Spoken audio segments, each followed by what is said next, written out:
Seja bem-vindo ao canal de audiobook KM. Para ter acesso a este e muitos outros audiolivros completos, considere entrar em nosso grupo do Telegram. Basta entrar em contato pelo QR Code na tela, ou pelo link no comentário fixado. O grupo é apenas R$ 12 por mês.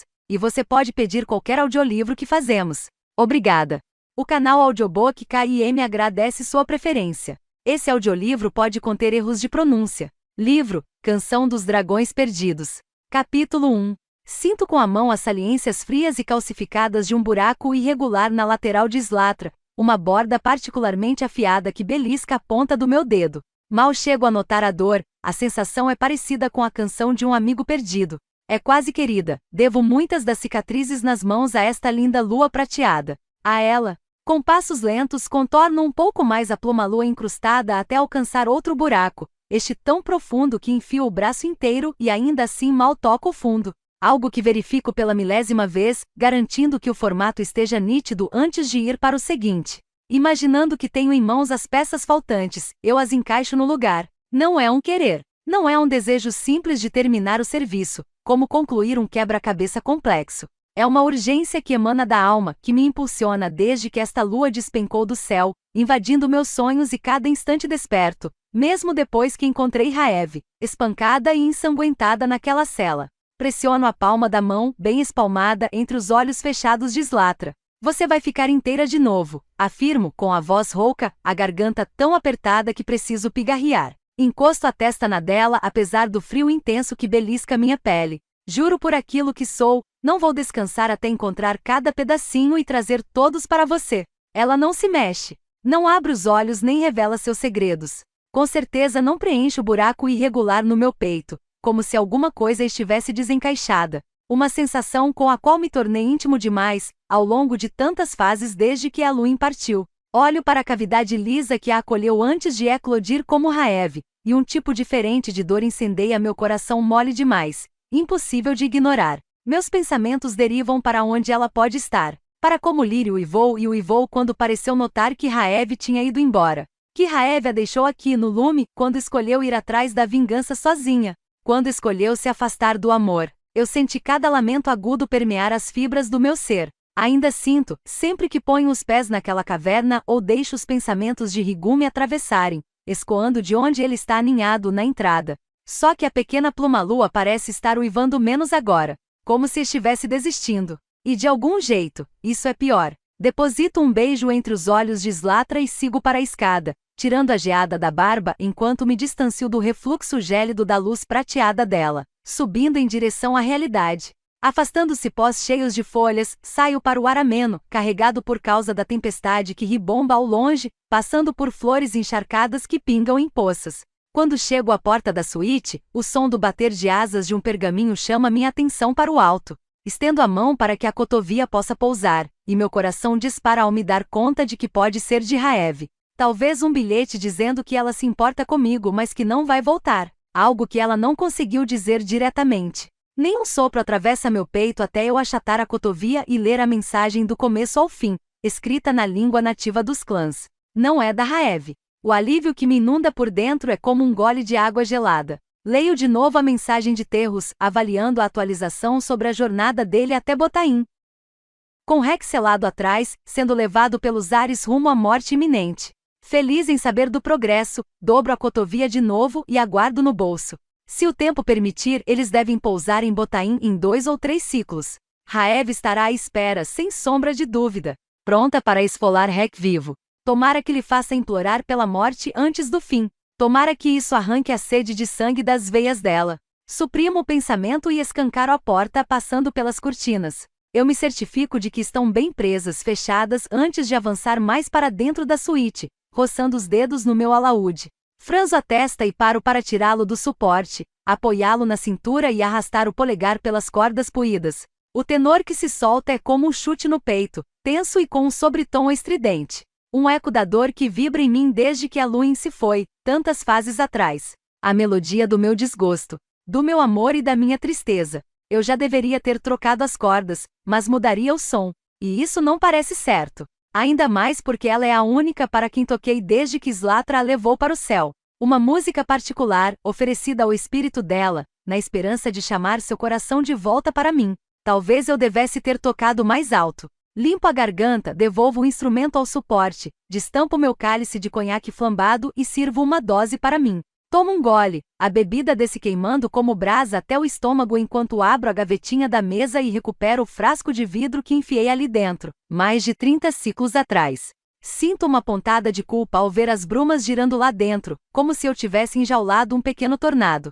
Opa! Afundo na poltrona de couro e dou mais um gole, deixo o copo de lado, então apoio o frasco na mesa e tiro a rolha. Borg se derrama em uma enxurrada de bruma rabugenta, revolvendo e se alastrando conforme ganha volume. Ele se dobra sobre si mesmo, depois se estica, ficando maior do que uma manta de cama, quase completamente transparente. Antes de se contrair de novo numa massa densa e ondulante, pouco maior do que eu, os olhos negros brilhando com raiva? Não. Decepção. Ainda pior, o rei ausente retorna, resmunga o órfão contrariado, flutuando diante de mim como uma nuvem pálida de tempestade presa ao próprio frasco. Borg, também senti sua falta. Suas ações dizem o contrário. Ele alonga a boca para cima, um vazio disforme e rasgado. Da próxima vez que pensar em me enfiar numa gaveta, não faça isso. Inclina o queixo, a mão fechada sobre o peito. Você tem razão, meu amigo. Foi uma atitude impensada. Por favor, aceite minhas humildes desculpas. Depende. A boca dele se distende de novo, agora de lado. Você encontrou um frasco mais bonito no qual me deixar? Merda. Ainda estou cuidando disso. Mentira. Ele avança num sopro tão rápido que os pelos do meu braço se arrepiam. Já se passaram mais de 100 fases e eu continuo nessa coisa feia, tampado com uma rolha. Ergo uma sobrancelha. Tem uma janela grande, que é inútil quando sou jogado numa gaveta como algo secundário. Um sorrisinho repuxa meus lábios. Justo. Borg fareja bem fundo, chegando pertinho da minha boca, como se estivesse prestes a se enfiar ali e invadir meus órgãos. Isso sempre faz um arrepio subir pela espinha. Sinto a bebida no seu hálito. De fato. Você veio me alimentar? Estico a mão para o copo e o levo aos lábios. O que o obriga a recuar o bastante para que eu possa dar outro gole ardente. Depende sibilo entre dentes, começando o jogo de sempre. Borg me oferece um sorriso escancarado e então flutua para trás, fingindo catar névoa debaixo das unhas embaçadas. Ainda não tive notícias da sua Eluin, os outros também não ouviram nada. Mas um irmão bem saciado agora encontrou recentemente uma feérica que tinha espíritos clamando para falar com ela. O curioso é que alguns eram membros da finada família Nevan. Meu coração quase salta da porra do peito. Por uma mordidinha generosa, continua Borg enquanto meu sangue ferve, o olhar ainda preso nas próprias unhas. Eu poderia pedir ao meu irmão que indagasse sobre as mensagens que eles esperavam transmitir. Você vai dizer aos seus irmãos para pararem de procurar o espírito de Eluin agora mesmo. Rosno, com tanta força que o quarto chega a tremer, os punhos tão cerrados que uma fissura estala no copo. Ou qualquer um que tenha relação com ela. Borg leva a mão espalmada ao que imagino ser sua cavidade torácica, como se eu o tivesse magoado. Mas você jurou me alimentar por um éon se eu conseguisse me conectar com o espírito de El. Ou eu te jogarei nas brumas. Borg se encolhe até ficar do tamanho de um pé peste, me encarando de baixo para cima, os olhos enormes em meio ao corpo trêmulo. Ele não quer voltar para lá. Está se alimentando muito melhor comigo. E quando a gente localizar o resto dos seus preciosos lunacacos? Dispara ele, inflando de volta ao tamanho normal e ficando maior do que eu. O que vai ser de mim, hein? Você vai me atirar nas brumas? Ou talvez me deixar numa gaveta até ficar tão velho e senil que vai esquecer que eu sequer existo? As palavras dele machucam, suavizando minha postura. Conheço a sensação de ser preso sob uma rolha e enfiado numa gaveta, escondido. Eu ainda tenho utilidade para você, Borg. E um monte de lembranças dolorosas para te manter tão empanturrado quanto você tem estado nessas últimas 100 fases. Mas se eu fosse esperto, murmuro, virando mais um gole, te trocaria por um irmão com um apetite mais doce. Dessa vez, ele leva ambas as mãos de névoa ao peito. Você não teria coragem. Eu tenho sido um servo modesto. Um servo faminto e sádico. Contudo, por mais mórbido que seja, esse órfão me conhece quase tão bem quanto Rigum. Borg provou a maior parte da minha agonia, da minha perda. Toda vez que ele traz algo doloroso à tona, eu sou lembrado de viver cada instante com propósito, de honrar e amar de todo o coração e assim afastar a úlcera do arrependimento. Quase sempre. Eu não teria coragem, confirmo, e falo sério. Você é um aliado leal e um amigo muito estimado. Borg murcha, tudo menos o peito estufado, e volta a cutucar a névoa debaixo das unhas finas. Mesmo sendo tão estimado, tenho más notícias para nós dois, dado meu estado atual de quase inanição. Ergo uma sobrancelha. Decido não lembrar de que é impossível que ele de fato passe fome. Infelizmente não tenho novidades sobre o paradeiro de mais nenhum dos seus amados cacos. Embora as brumas errantes estejam migrando mais ao norte do que estiveram em mais de 100 fases. Ele abre os dedos, examinando o resultado do próprio trabalho. Espero que um dos meus irmãos lá dentro aviste alguma coisa em breve. Assinto, sufocando a pontada de decepção. Bom saber. Borg começa a trabalhar na outra mão e pergunta, manhoso. Talvez exista outra coisa que você queira saber? Difícil não notar o soluço sedento que arranha a voz dele. Tem sim. Estou procurando informações sobre a localização de 3 pessoas. Ele avança tão depressa que eu puxo o ar, quase ficando vesgo de tanto esforço para manter o contato com aqueles olhos sombrios. Continue. Dou outro gole para cavar um pouco de espaço só meu, e as próximas palavras saem sibiladas. Veia, minha irmã. Kesari, minha sobrinha. E Rohan, meu alquimista. Eu mandei cotovias a todos eles, digo fazendo o líquido girar no copo. Estou impaciente para receber respostas. Um eufemismo. O abismo deixado pela ausência de Raev está abarrotado de uma ansiedade inquieta que parece descargas elétricas, se ramificando e atravessando cada músculo e tendão sensível do meu corpo. Eu deixaria Grin acabar comigo só para desviar o foco para outro lugar, mas ele não está por perto. Ninguém está por perto. Ah, calma que vou consultar. Borg recua até uma distância respeitável, murchando e virando uma chapa de névoa que deriva rente ao chão. Leve o tempo que precisar, murmuro e incho a boca com mais bebida, fazendo o possível para me anestesiar. Eu já estou quase esvaziando o copo quando Borg se recompõe, voltando à forma de sempre. Tenho informações sobre o alquimista, anuncia com a voz carregada de um prazer faminto. Como uma fera fiel que acabou de pegar um roedor e o largou em cima do travesseiro de seu mestre. Nada sobre os outros? Ainda não. Mas meus irmãos estão escutando. Eu assinto e me sirvo de mais uma dose, que bebo em 3 goles profundos, queimando a garganta até ficar em carne viva. O que te apetece neste daia? O jovem Khan, diz para ele, vibrando de empolgação. Os dedos arranham o ar, finos e nervosos como pernas de carrapato. Algo que dê água na boca de verdade, considerando que você me enfiou numa gaveta por tanto tempo. Justo, resmungo batendo o copo vazio na mesa. Para falar a verdade, podia ter sido pior. Do jeito que as coisas estão, reviver qualquer lembrança de depois que a Luin partiu para Aritia talvez tivesse me empurrado de vez para o abismo. Apoio a cabeça no encosto da poltrona e fecho os olhos, sentindo Borg se aproximar como uma nuvem pegajosa roçando em mim. Mãos pousam nos meus ombros, no pescoço, depois na mandíbula, os dedos se abrindo ao redor das minhas bochechas. Por fim, ele encontra o equilíbrio. Ao longe, ouço o som ciclônico da boca dele se abrindo, ofegando em um esforço crescente a ponto de abafar o baque insistente do meu coração. Então vem a sensação de mergulho, como se uma língua fria escorregasse pela minha garganta, impelindo para além das camadas físicas, através das fibras da minha alma. E ainda assim continua avançando, até por fim, se abrir numa fenda e tomar a forma de um gancho feroz o bastante para me esfolar por dentro. Agarro uma lembrança especialmente dolorosa, aninhada nas brasas do meu interior vulcânico, ergo-a e luto contra ela para encaixá-la no gancho. Borg vibra satisfeito, arrastando-a para cima em impulsos constantes. Ele é só um petis. A voz de mamãe é tão alta e tão triste que sinto uma pontada no peito. Por favor, Oster Noster, por favor, tenha misericórdia. Levem-na de volta para a fortaleza. Rosna papai por cima do ombro. A mão enorme dele aperta meu braço com tanta força que acho que o osso vai quebrar. Ele atravessa o pátio a passos largos, me arrastando a reboque. Eu dou 4 passos rápidos e atrapalhados para cada 2 dele. Os guardas correm para segurar mamãe, apesar da barriga grande e inchada dela, e a puxam pelo caminho de onde viemos. Ela grita meu nome tão alto que a voz falha, e o som é cortado quando as portas batem e se fecham entre nós. O dragão de papai circula lá em cima, perto o bastante para agitar o ar, soprando areia nos meus olhos. Franzo o rosto, pisco bem rápido tentando conter as lágrimas. Se eu conseguisse parar de chorar, talvez me deixassem voltar correndo para mamãe e ver se ela está bem. Mas as lágrimas não param. Por mais que eu tente, elas continuam escorrendo.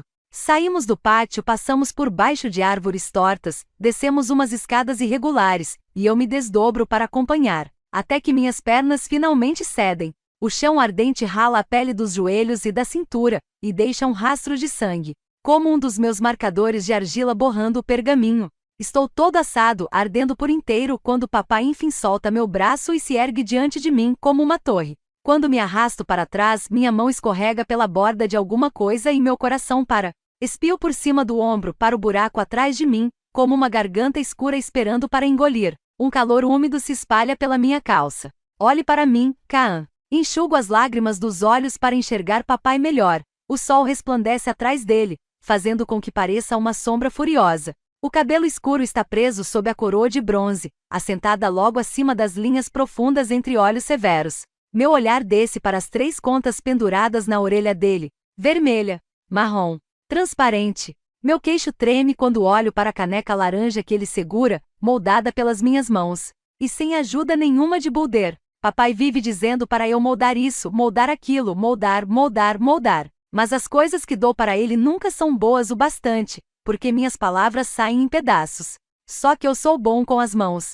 Pensei que se fizesse algo perfeito, ele ficaria feliz. Tudo que eu queria era um sorriso. Por que está chorando? Porque meu coração dói. Porque trabalhei dias e dias nessa caneca, e papai olhou para ela do jeito que olha para mim agora. Como se estivesse decepcionado. Enxugo mais lágrimas. Eu não sei. É porque eu te magoei. Encaro a caneca na mão dele e desço o olhar para as botas marrons enormes de papai. É mais fácil olhar para elas do que para o rosto zangado dele. Seu coração é mole demais, Kaan. Igual ao da sua mãe. Igual a essa caneca. Ele aperta a mão. Crack. Cacos de cerâmica se esfarelam pelo chão como os pedaços estilhaçados do meu coração. Engulo o lamento que queima ao descer, como se eu tivesse engolido o sol. Sei que acha que sou severo com você. O seu vovô também foi severo comigo. Mas você esquece que é o filho de um rei, nascido com falhas que podem manchar o legado Vaigor. As palavras saem como o rosnado de um dragão, altas e dolorosas. Papai se agacha, o couro vermelho de montaria repuxa nos ombros largos enquanto ele indica os cacos. O tempo que você gastou moldando esse presente deveria ter sido gasto na sua gagueira. Deveria ter sido gasto se moldando em alguém digno da coroa usada por um Vaigor desde a época em que nosso ancestral, pela primeira vez, montou um ceifa-sabre. Encaro a coroa na cabeça dele. Todas aquelas pontas afiadas direcionadas para o céu. Como digo que não quero ser digno dela? Que só quero ser digno de um abraço ou de um sorriso. Digno dele. A expressão de papai fica mais suave. Mas então ele olha para as 2 contas que mamãe vem trançando no meu cabelo desde a primeira vez que eu ouvi Ignus e Boulder, não Claude ou Raine, como papai esperava. O lábio superior dele se repuxa. Me mostre algo que seja digno do meu orgulho, ou é melhor você virar servo. Então me empurra. Embora eu esteja esperando, é inevitável que minha barriga embrulhe tanto que quase vômito ao cair para trás, na escuridão. Atinjo o chão com tanta força que paro de respirar. Meus ouvidos zumbem e minha cabeça fica leve. Respiro fundo, sentindo outra dor no peito, como se algo tivesse se quebrado dentro de mim e agora estivesse cravado em coisas importantes. Olho para o alto, para a luz lá em cima, redonda e pálida como uma lua de pluma-lua. Papai está inclinado sobre a borda. Os músculos do pescoço se retesam quando ele diz uma frase que eu nunca consegui pronunciar direito, por mais que ele me jogue neste buraco, vez após outra. Boulder estremece ao meu redor. Então se fecha com o estalo me enjaulando numa escuridão tão quente e tão densa que obstrui minha garganta. Mesmo assim eu consigo falar, gaguejando uma ordem que só faz Boulder se partir em pedaços que se chocam contra minha cabeça e quase me esmagam. Tento de novo com tanta terra e pedra quebrada se acumulando ao meu entorno que mal me mexo.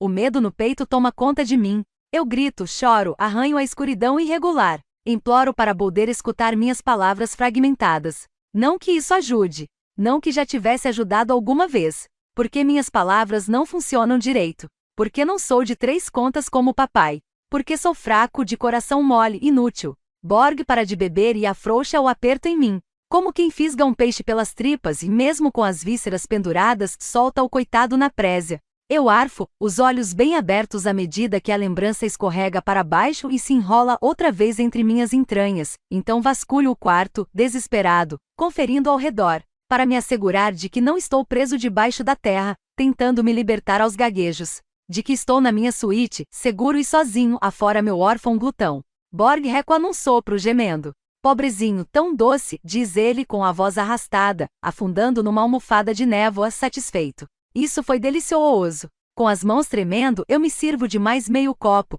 que viro de uma vez e bato na mesa com força. Que bom que serviu, rosno entre dentes, me inclinando para a frente para massagear os olhos. Rohan?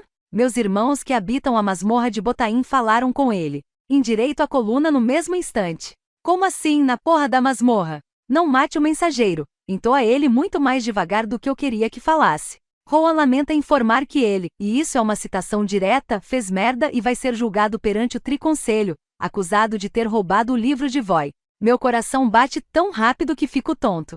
Quando? Daqui a 3 dias, responde Borg com a voz arrastada, bocejando enquanto se encolhe até virar um fiozinho de neblina, então flui para dentro do próprio frasco, sem dizer mais nada, me deixando sozinho com o silêncio. Apenas assisto aquilo, a mente rodopiando, incapaz de afastar o fedor de guerra iminente. Merda, murmuro. Então arrolho o frasco e me levanto. Enfiando Borg no bolso. Avanço até a porta e a escancaro, esbarrando em Piroque no limiar, o cabelo vermelho desgrenhado, a mão erguida em punho como se estivesse prestes a bater. A cara de quem rolou da cama e veio direto para cá, aos tropeços. Sustento o olhar dele, me preparando para dar a notícia de que seu irmão mais novo está aguardando julgamento em Botaim, quando noto sua palidez. E ainda, o pânico incomum nos olhos verdes, arregalados. Minha barriga revira. O que foi? Uma mão peluda de almíscuro se ergue e pousa no ombro dele, apertando de leve. Eu franzo a testa. Lumo? Ela aparece, espiando com aqueles olhos rosa claros enormes no rosto pequeno. Aqui. Lumo escala, subindo mais, elevando o corpo até ficar agachada no ombro de Piroque. O avental colorido se amontoa ao redor do corpinho trêmulo quando ela estende as mãozinhas. Ainda com a testa franzida, eu a pego no colo, rápido em aninhá-la em meu peito. Ela encolhe os membros compridos e busca abrigo em mim. Eu acaricio o pelo claro do rostinho dela e olho outra vez para Piroque. Ela viu alguma coisa? E como viu? Ele leva a mão à nuca e coça a cabeça. Tem HM. Tem uma queda de lua se aproximando. Todo o ar foge dos meus pulmões. Uma pior que ruim, murmura Lumo, com o rosto escondido nas dobras da minha camisa. Mal ouço a voz dela, abafada pelas batidas estrondosas do meu coração. Lumo teme. Sinto um aperto no peito e fecho os braços ainda mais ao redor dela num instinto protetor. Não é a primeira vez que desejo que as visões dela tivessem começado quando já fosse um pouco mais velha, e não recém-saída da bolsa fria de sua falecida mãe. Ver essas coisas é difícil para qualquer um, ainda mais para um filhote. Você sabe onde vai cair, Lumo? Não uma lua. Ela se aconchega mais fundo no meu peito, como se procurasse consolo. Muita lua. Pelos criadores. Lanço um olhar para Piroque, ainda coçando a nuca com a pele pálida, parecendo prestes a dobrar o corpo e vomitar, e uma conversa silenciosa se passa entre nós. Quantas, Lumo? Seguro o rostinho dela com a palma da mão e esfrego atrás da orelha, tentando acalmá-la. Você viu quantas vão cair? Ela levanta o rosto. Com os olhos cheios de lágrimas, Lumo enrola a cauda felpuda em volta da cabeça, prendendo minha mão em sua bochecha. Lua demais. Kizari. Capítulo 2. Enrolada em cima do estrado recheado de palha, encaro, através de grades quase invisíveis na luz fraca da lanterna, o chão imundo da cela pequena, que parece encolher a cada minuto. Observo uma poça de mofo acumulado ser castigada pelo gotejar lento. Tão lento, que se solta de uma estalactite enquanto minha cabeça remói o encontro com o Rei Abutre. O que foi que eu fiz? Devia ter mandado ele ir para a casa do caralho, em vez de me precipitar em esconder um chamar às armas no meio dos floreios da minha assinatura. Se a cotovia estiver indo para onde acho que está indo, compromete alguém que amo. E por quê? Por mim? Chafurdo no meu erro, sufocada pelo peso imenso da montanha lá em cima, entendendo o que sou. Isca. Uma presa suculenta que achou que tinha encontrado abrigo numa armadilha. Não tem outra explicação. Talvez a cotovia nem chegue até Kaan. Talvez vá para o pai em vez disso, e meu tio não seja arrastado para essa história. A ideia mal traz alívio. Com certeza não o bastante para me reerguer e reacender meu desejo de escapar deste lugar horrível. Bato o pé na pedra gelada, fazendo a corrente tilintar, e tento incentivar a mente. Arrancar de mim uma gota que seja de esperança ou energia para fazer alguma coisa, para destrinchar esse problema e achar uma saída, para lutar, mas o silêncio nunca foi tão ensurdecedor, as paredes nunca pareceram tão sufocantes, minha algema tão apertada. Quem sabe o almíscuro do pai já descobriu onde estou. Quem sabe um exército esteja vindo atrás de mim, pronto para me arrancar daqui e me arrastar para Aritia. Uma cela maior, mais bonita, para eu sufocar dentro. Gemo, revoltada, depois lanço um olhar de ódio para a gamela enferrujada contendo gororoba ao lado das grades, a última refeição que me deram. Miúdos e pão amanhecido finalizado com larvas fartas. Talvez eu fique doente e morra antes de alguém sequer chegar aqui. Aperto os olhos, me deixando levar pelo cenário. Eu me imagino morta nesta cela, o diadema se soltando com um estalo, como um carrapato faminto atrás de outro hospedeiro forte o bastante para conter a pedra de éter. Só que não existe mais ninguém. Sem um hospedeiro para alimentar as runas vorazes, Kailis vai ser liberto. Vai ficar inteiro de novo, sim, mas ao me ver morta nesta cela, vai ficar furioso. No fundo do coração, eu sei que ele vai rasgar cada M. Ouço o som fraco de asas batendo, e então alguma coisa pousa na minha mão. Abro os olhos. Prefranzo tanto a testa que a pele ao redor do diadema pinica, estudando as 3 letras desenhadas na barriga da cotovia, impecavelmente unidas. A caligrafia é suave e delicada. Perfeita. Como deve ser, considerando que eu levava bengalada nas juntas toda vez que minha pena saía nem que fosse um pouquinho da linha. Um título real não vale nada quando seu pai permite que te tratem como uma prata que nunca está polida como deveria. Olhando para aquelas letras, é difícil ignorar o peso no meu peito. Algo muito parecido com quando descobri que ela está morta. Que ela sangrou até a morte ao me parir. Que eu nunca vou saber o cheiro dela. O tom da voz. Como oscilaria quando dissesse que me amava. Talvez eu tenha caído num tipo de loucura mórbida e esteja só imaginando a presença da cotovia. Eu me agarro a essa ideia como um parasita sanguinário e me empanturro dela, apertando os olhos com tanta força que dói. Decidida a acreditar que a cotovia para que enderecei, aos sussurros para a mãe fases atrás, não está agora de barriga para cima na minha mão. Abro os olhos. Predroga. Talvez eu esteja sonhando. Talvez tenha sonhado com a assinatura também. Fecho os olhos de novo, murmurando para Kailis. Uma canção oca que congela meus lábios até eu cair num semissono, flutuando para algum lugar frio e alto entre as estrelas. Um lugar onde a gente consegue se ouvir. E em segurança cantar um para o outro. Amar um ao outro. Um lugar onde Kailis está inteiro, e não triturado dentro da pedra incrustada na minha testa. Onde Suri está em vez de enjaulada nas tocas reais de plumaluas, escondida sob Aritia.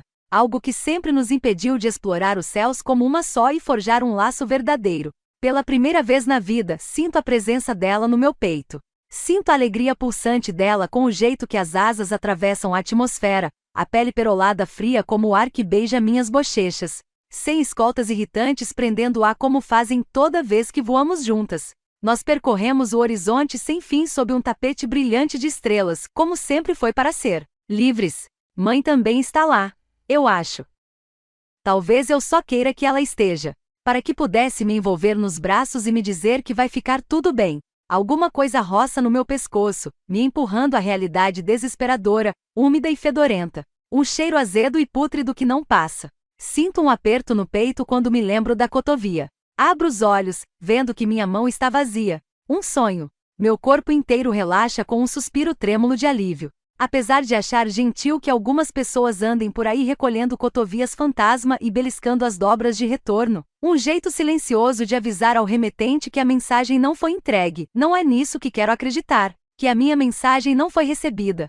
Em vez disso, quero acreditar que a cotovia chegou até mãe, que ela recebeu meu bilhete, mas ainda não conseguiu responder, que ela me ouviu. Meu corpo inteiro dói com a ideia, e eu me abraço com força enquanto sussurro para Kailis. O Vakano e Aljua. O Etiakil, eu te amo. Eu estou aqui. Nenhuma resposta. Minhas palavras seguintes saem falhadas. No Yeljoaki Taf Maruli. Você não está sozinho. Mas eu estou. Se tivesse alguma coisa afiada, cortaria meu próprio pé e soltaria a algema de ferro só para ouvir a voz dele outra vez. Uma coisa que eu nunca tinha cogitado até este exato momento. Pelo visto, vou quebrar a promessa que fiz a mim mesma, definhando em um poço de confusão irracional. Eu resmungo, jogo os braços no chão e começo a bater a algema na pedra sem parar. Um rufo de metal que ecoa pelos meus espaço confinado. Bang, bang, bang. Como o pai ficaria decepcionado com essa minha súbita falta de compostura? Ah, como ele desaprovaria. Uma daquelas expressões que costumavam fazer com que eu me borrasse toda antes de ficar esperta a ponto de calar a boca e me comportar. Na maior parte do tempo. Bang, bang, bang. Minha barriga ronca. De novo, encaro a refeição intocada, tentando extrair de dentro de mim a vontade de rastejar até lá e comer aquela coisa deplorável. Não sou burra.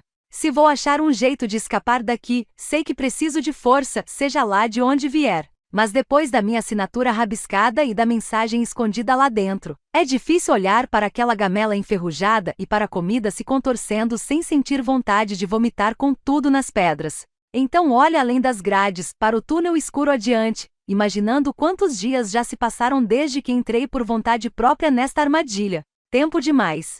Bang, bang, bang. Eu me viro de lado e me encolho em mim mesma como um dragão prestes a virar pedra, com os braços presos ao redor das costas como um par de asas recolhidas. Imagino que o abraço não é o meu, mas o de outra pessoa, apertado bastante para arrancar o ar de mim. No Yel Joaqui Taf Maruli. Algo flutua no meu pescoço de novo. Eu suspiro. Pelo visto, mais uma criatura deu um jeito de entrar aqui procurando alguma coisa quente em que se aninhar. Se tiver que matar outra mariposa voilo para ela não botar ovos no meu cabelo, vou gritar. Levo a mão até o pescoço e envolvo a coisa tremelicante, puxando. Meu coração acelera. Uma dor profunda que tento ignorar. Não é um sonho. A cotovia sacode a cauda, e eu atiro da mão com um tapa tentando me sentar. Cotovias de pergaminho não costumam fazer isso. Encaro a coisinha deitada de lado na pedra, manchada, ensanguentada, um pouco torta, fora de forma. A última vez que a vi foi quando soprei um nome nas asas dela, com a esperança tola de quem se agarra à ideia de que existe magia verdadeira, do tipo que concede milagres, que se eu me esforçasse bastante, poderia simplesmente usar a força do pensamento para fazer mãe ressurgir, para trazer ela aos meus braços. E agora isso está aqui com a dobra de retorno já gasta, tão surrada e sem esperança quanto me sinto. Como um espelho que não quero encarar, decepcionada com o reflexo nele.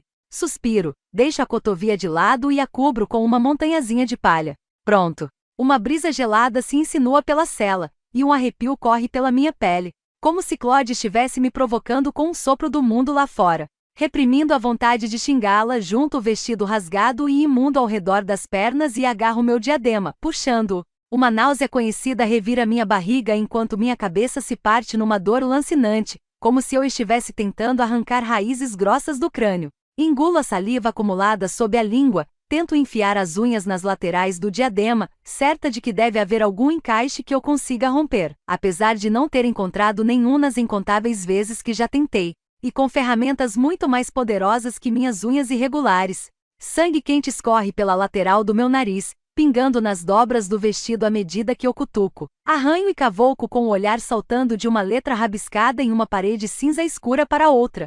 Letras que parecem ter sido traçadas por um petis aprendendo a escrever. Neste lugar, afasto esse pensamento e encaro o teto coberto de luas, todas gravadas com carvão. Luas que me lembram de... Fecho os olhos com força e abraço a barriga borbulhante.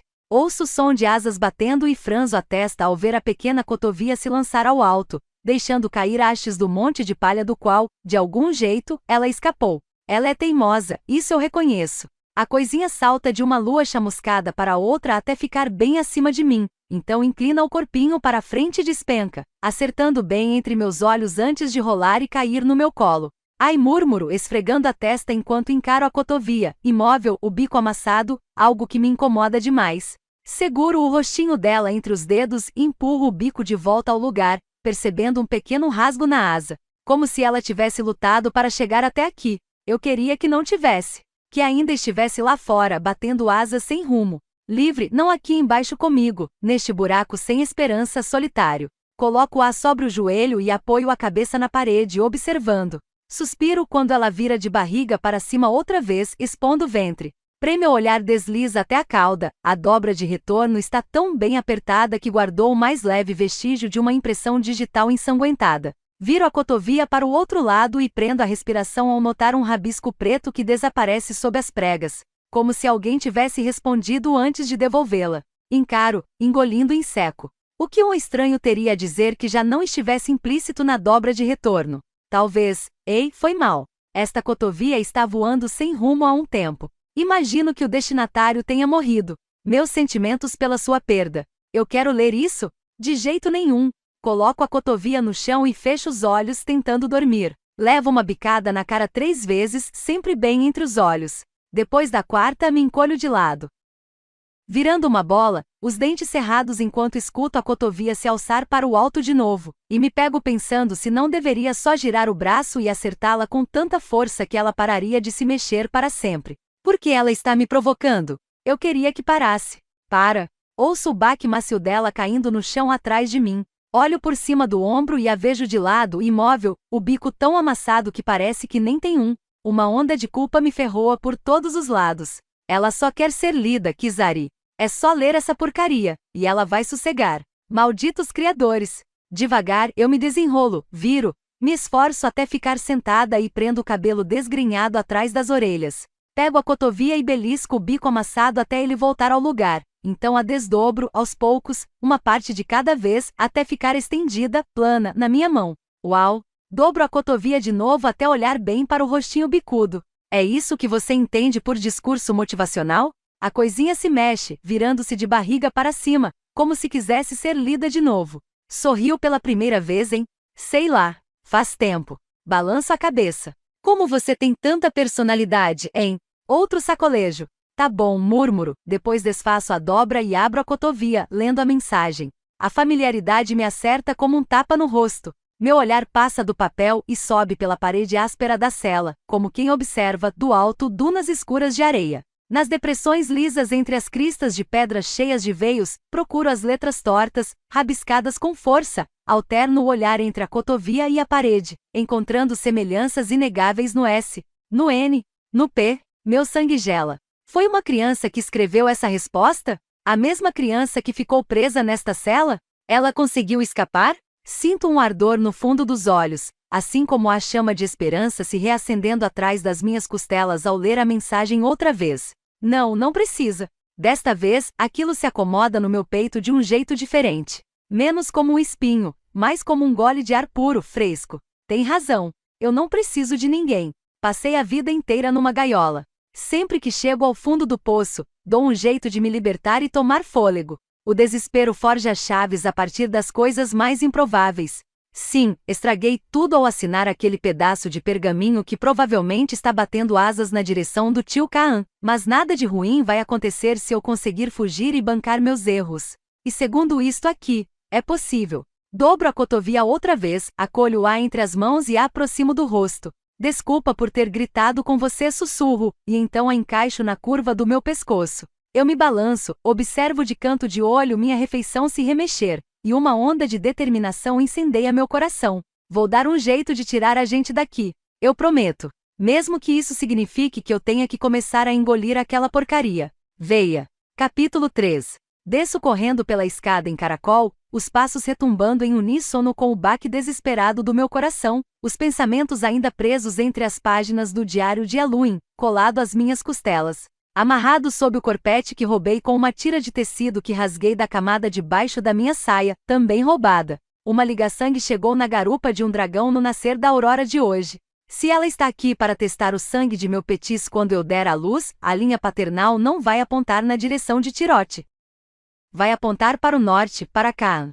Sufoco um gemido, ignorando a forte vontade de me dobrar sobre o corrimão ornamentado de obsidiana e verter as entranhas no piso reluzente, 7 andares abaixo. Nunca senti o peso de uma responsabilidade tão esmagadora, sabendo que minhas próximas ações podem provocar uma guerra capaz de reduzir o mundo a ruínas. Mas eu não posso guardar este diário só para mim.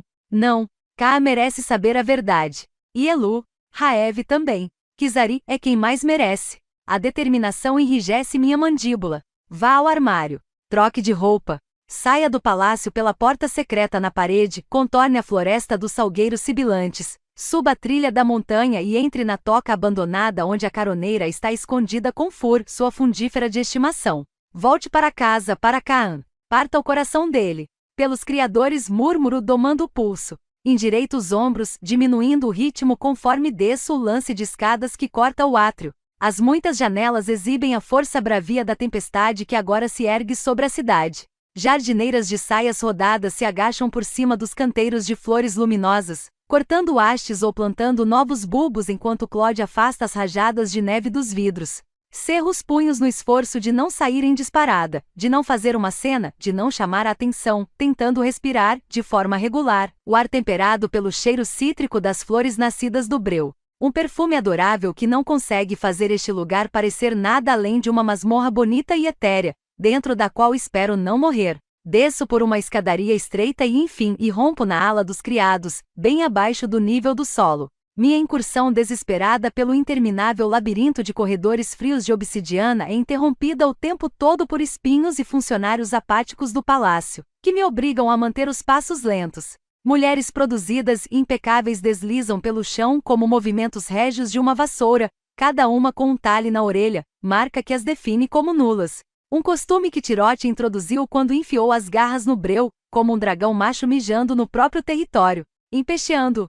Por fim, diante de uma porta de armário fechada, ladeada por arandelas acesas, olho para os dois lados e então tiro um frasquinho do bolso. Destampo a rolha e sou atingida pelo cheiro almiscarado do que quer que componha essa mistura potente que Rohan preparou. Algum tipo de excremento a julgar pelo fedor acre. Tento não pensar nisso enquanto despejo um pouco na palma da mão e espalho a poça marrom pela maçaneta saliente da porta. A runa de fusão que eu havia desenhado crepita com um silvo furioso antes de virar fumaça e se apagar. A maçaneta dá um estalo, depois gira, destrancando. Guardo o frasco no bolso, passo pela porta com um salto e a fecho atrás de mim.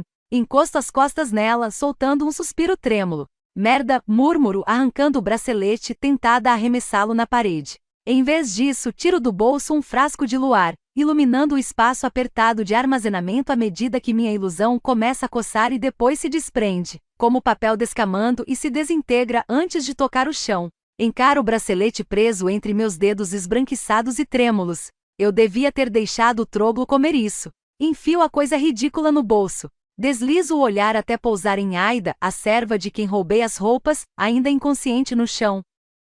Com minha capa branca enrolada sob a cabeça, a expressão relaxada, a boca amordaçada. Observo sua roupa de baixo simples de lã cinzenta, que parece muito mais confortável do que a abominação sufocante com que estou prestes a vesti-la outra vez. Sobretudo considerando sua condição, da qual Tirote me fez ciente. Suspirando, estudo o ligeiro inchaço da barriga dela, quase imperceptível. Ainda assim, fico furiosa comigo mesma por não o ter notado. Balanço a cabeça quando me agacho ao lado dela. Eu conheço bem meu irmão. Sei do que ele é capaz. Este não é um lugar em que Aida e seu petis podem ter um futuro próspero. Este é o lugar onde serpentes estrangulam a felicidade enquanto ela dorme. Onde princesinhas são arrancadas da cama no meio do torpor, colocadas à força no lombo de feras estranhas e levadas pelos ares para uma cidade distante, tratadas como um pedaço de pedra-sangue, como moeda. Este é o lugar onde novas mães morrem em seus lençóis ensanguentados depois do parto, onde segredos supuram até apodrecerem o bastante para envenenar o mundo. Com os dentes cerrados, me inclino para a frente e coloco o frasco de luar numa prateleira entre pilhas de panos de limpeza. Em seguida, começo a afrouxar o corpete, arrancando-o com um suspiro ofegante. Os pulmões se enchem de ar pela primeira vez desde que coloquei essa maldição dos criadores. Visto minhas roupas de couro antes de, com cuidado, desamarrar, tirar a mordaça e vestir Aida de novo. Mal começo a puxar a capa da cabeça dela quando os pelos do meu braço se arrepiam. Disparo o olhar para o rosto dela, direto para os olhos de um azul vivo que me encaram.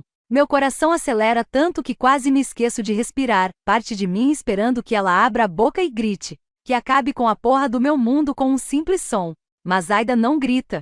Não há medo naqueles olhos arregalados. Nem pânico ou raiva. Nem confusão.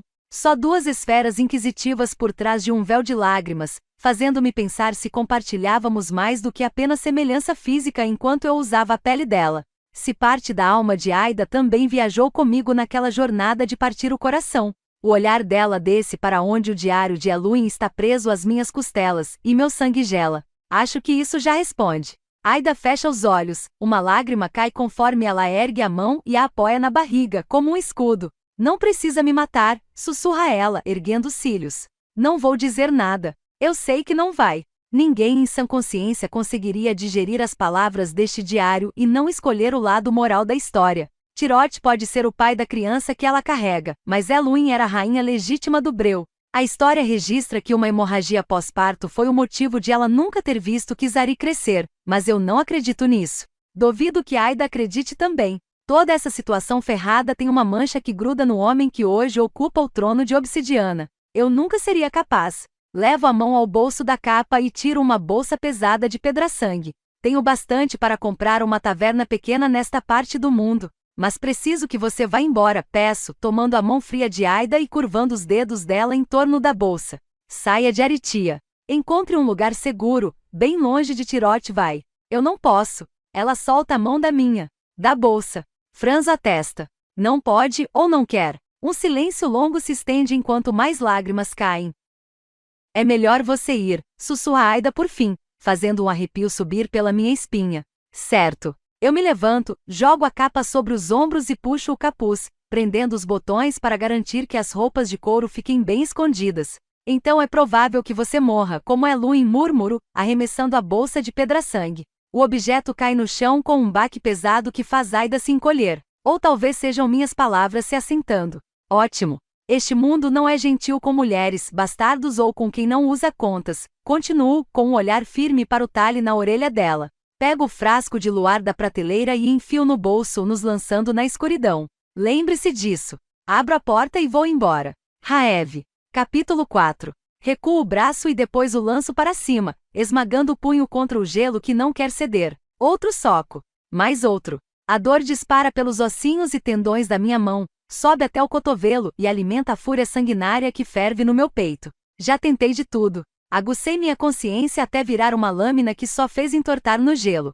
Depois a embotei até transformá-la num martelo, tentando abrir caminho à marretada, vasculhando a extensão congelada em busca de uma área mais frágil, mais fina. Nada funciona. Cheguei a fingir que estava me afogando, na esperança de que o instinto protetor da outra a atraísse para debaixo do gelo e, com sorte, rachasse uma brecha por onde eu pudesse subir. Nada disso. Ou ela não se importa, ou está bem ciente de que minha consciência não precisa de oxigênio para existir neste túmulo aquático da perdição. Mais um golpe estraçalha a pele das juntas e o que restava da minha compostura. Caralhou!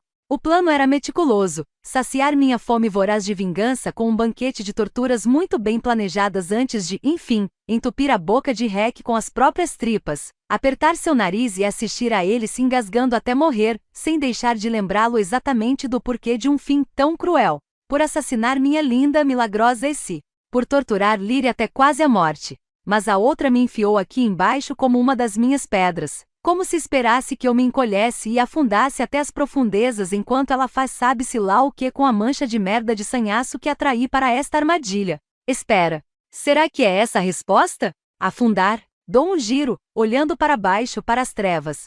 Escuro, exceto pelo ponto de luz bem lá embaixo, como uma estrela achatada que espalhou suas entranhas resplandecentes por toda parte.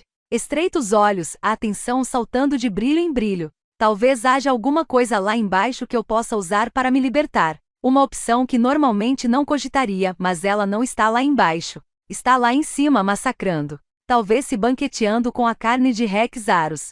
Franzo a testa, pensando em toda a merda que já joguei debaixo do gelo. Coisas que não gostaria de ver de novo.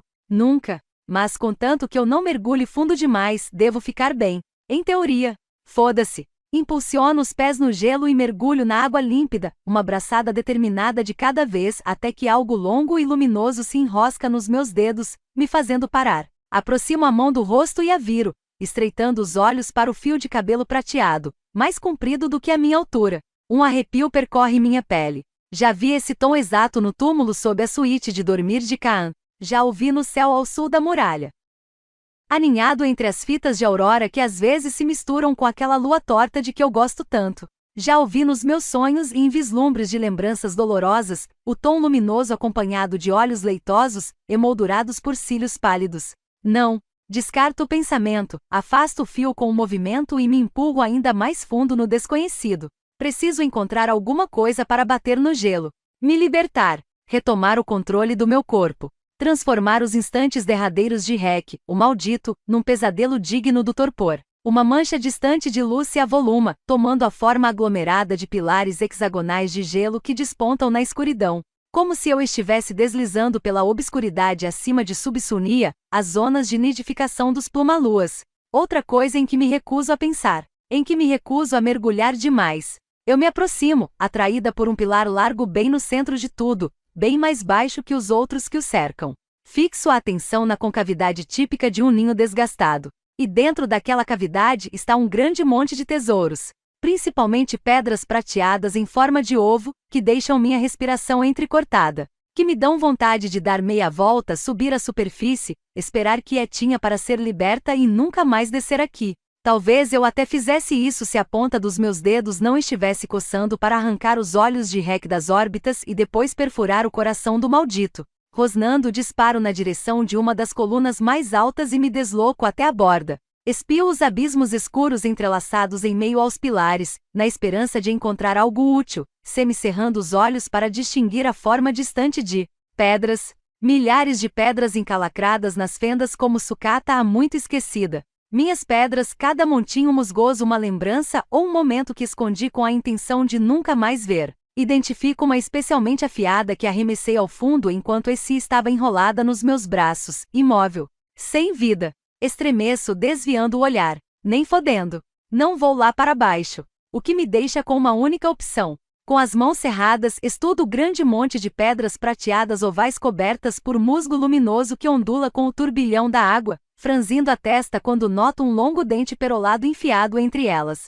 Pelo que vejo, é mais comprido do que meu pé e talvez forte o bastante para rachar o gelo, embora seja estranho não me lembrar de ter jogado isso aqui embaixo. Ignoro a parte de mim que sabe que eu não joguei, a parte que está juntando os cacos desse quebra-cabeça estranho e estilhaçado, moldando-o em algo grande, redondo e pesado demais para suportar. Dou um impulso por cima do abismo e aterriço na rampa acolchoada de gelo, escorregando até o fundo do ninho colossal, tão grande que Rigum poderia se enrolar nele, embora ainda ficasse com boa parte do corpo pendurada para fora.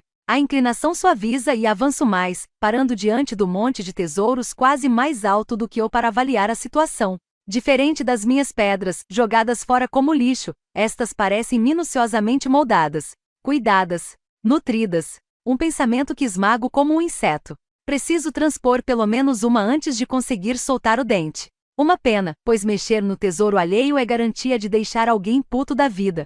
Eu me reposiciono ao redor da pilha, procurando o melhor ângulo. E percebo que as opções são mais escassas do que as chances de eu conseguir declamar meu monólogo tão bem planejado para um rec mais ou menos consciente. Devo mexer a pedra de aparência aveludada que lembra um pedaço de carvão ou cristal azul em forma de lágrima que parece um pouco mais fácil de alcançar? Foda-se, sem tempo para enrolação. Afasto os fios de musgo prateado, enfio a mão na fenda, agarro a lágrima e puxo. Ela se solta, vazando uma canção de lamento melodiosa que chora pela água, palavras cantadas por uma voz que reconheço, impregnadas de um luto tão profundo que encharca minha pele, inunda minha corrente sanguínea, açoita meu coração. Gritando, arremesso o cristal com tanta força que ele descreve um arco pela água, despencando na fenda enquanto puxo grandes golfadas do líquido gelado para os pulmões carregados. A melodia lenta e pesarosa infesta minha essência, se alojando na mente como uma semente de tristeza que eu com certeza não pedi. Existe um motivo para eu não ouvir Heine, não querer abrir brecha para entender sua língua. Agora uma parte dela está entalada ali dentro como uma farpa imunda que provavelmente vai infeccionar. Eu odeio este lugar com todas as minhas forças.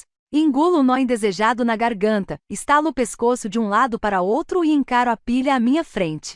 Sem dúvida é melhor não tocar nas outras pedras.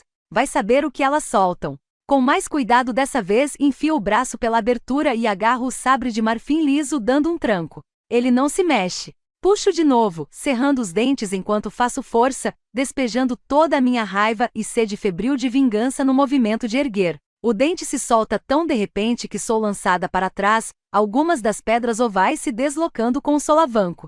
Uma delas roça no meu braço, os filamentos musgosos me acariciando como o toque de uma cauda de pluma-lua, me arremessando para um gole de outro lugar. Um lugar em que eu não sou eu mesma, mas algo maior, mais poderoso. Algo furioso, abarrotado de uma força que se estica entre minhas omoplatas, o peito estufado com um turbilhão de fogo gélido que ameaça queimar um rastro garganta acima.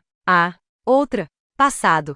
A outra mergulha em uma cortina de névoa, soltando um grito gutural que afina até virar um guincho agudo bastante para rasgar pele, anunciando a intenção feroz de matar o jovem feérico que se esgueirou até seu ninho e tomou seu ovo mais precioso. Talvez estivesse sentada sobre ele tempo demais, desde muito depois de seu par ter tombado e sangrado até se misturar à terra, mas enfim conseguia sentir vida lá dentro. Desde que concederá ao ovo um fio prateado da fibra mística que carrega em si, a vida enfim havia começado a palpitar. E agora se fora. Ela faz o véu da névoa voar pelos ares, conforme a raiva irrompe pela garganta e transborda pela bocarra aberta. Chamas azul claras explodem em um ninho alto erguido por outra pluma-lua há muito morta, reduzindo-o a cacos e despedaçando o silêncio. Não haverá descanso até que a outra prenda o ladrão entre os dentes e sacuda o corpo dele até o coração parar. Então ela vai se banquetear na carne dele, arrancando-a dos ossos, tira por tira. Trajada com o sangue dele, vai esperar até que os restos endureçam no frio para, então, triturá-los em lascas.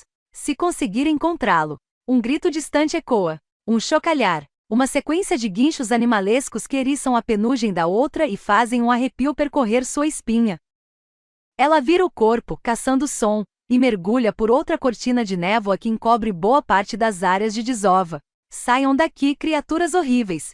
O coração da outra acelera com a voz estridente ecoando em meio à algazarra. Deixem a gente em paz. A névoa se dissipa o bastante para que ela enxergue uma saliência de gelo, vislumbrando uma feérica pequena e jovem demais para essa parte do mundo. Ela deveria estar em um ninho de pedra com aqueles que lhe deram a vida, enrolada nas peles que os feéricos passaram a usar para proteger o corpo frágil. Não aqui, vigiando um pequeno ninho de neve, cercada por praga-espinhos.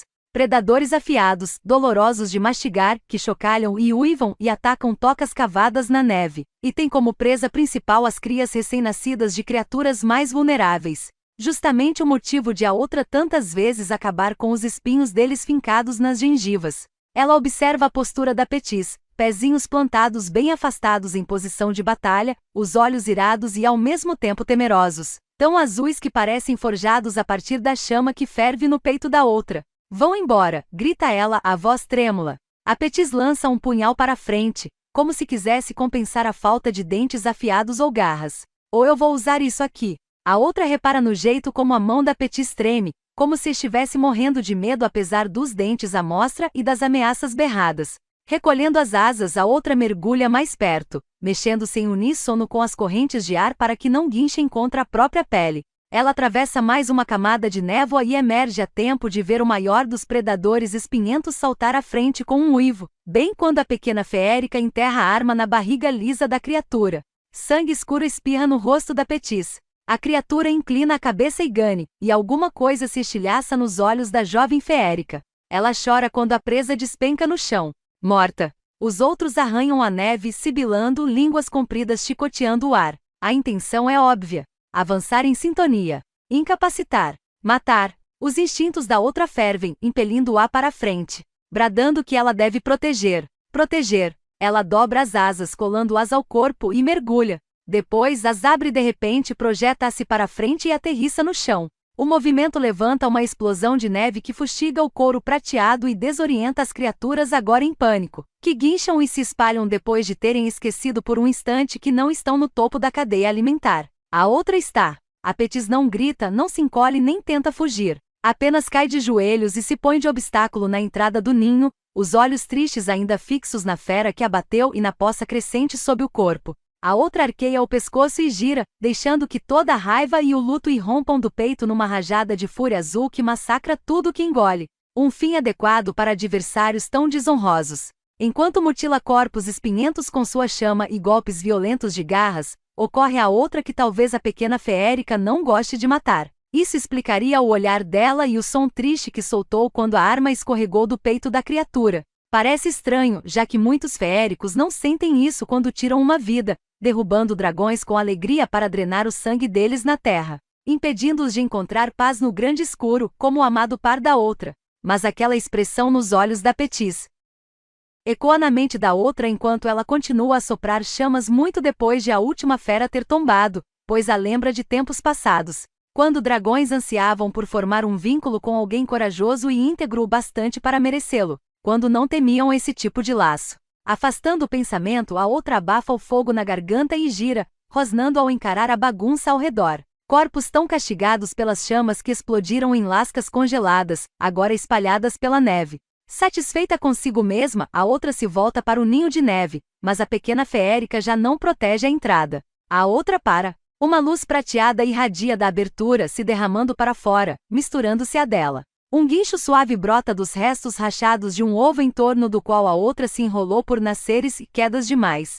Depois vem o gorgolejo de seu filhote puxando o ar e pondo os pulmões minúsculos para funcionar. Mais um pedaço de casca se desprende e cai na neve, revelando sua linda cria prateada ainda coberta pelo resíduo transparente, enrodilhada como se estivesse aninhada no céu. Começando da maneira que vai terminar, como deve ser. O filhote se remexe, ergue um pouco a cabeça. Tenta esticar as asas, fazendo mais da casca se soltar, enquanto uma lufada repentina leva até as narinas dilatadas da outra o cheiro doce e coriáceo da recém-nascida fêmea. Uma filha. O corpo pesado da cria a faz desabar no chão, as asas se abrindo de lado.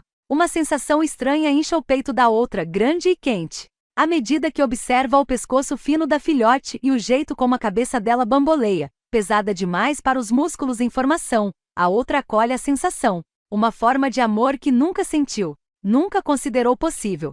A filhote ergue as pálpebras com preguiça e o coração da outra se contrai com força ao primeiro vislumbre da fim da amostra do audiolivro. Caso queira ouvir inteiro, entre em contato pelo QR Code na tela para ter acesso exclusivo ao nosso canal no Telegram. Obrigada por ouvir.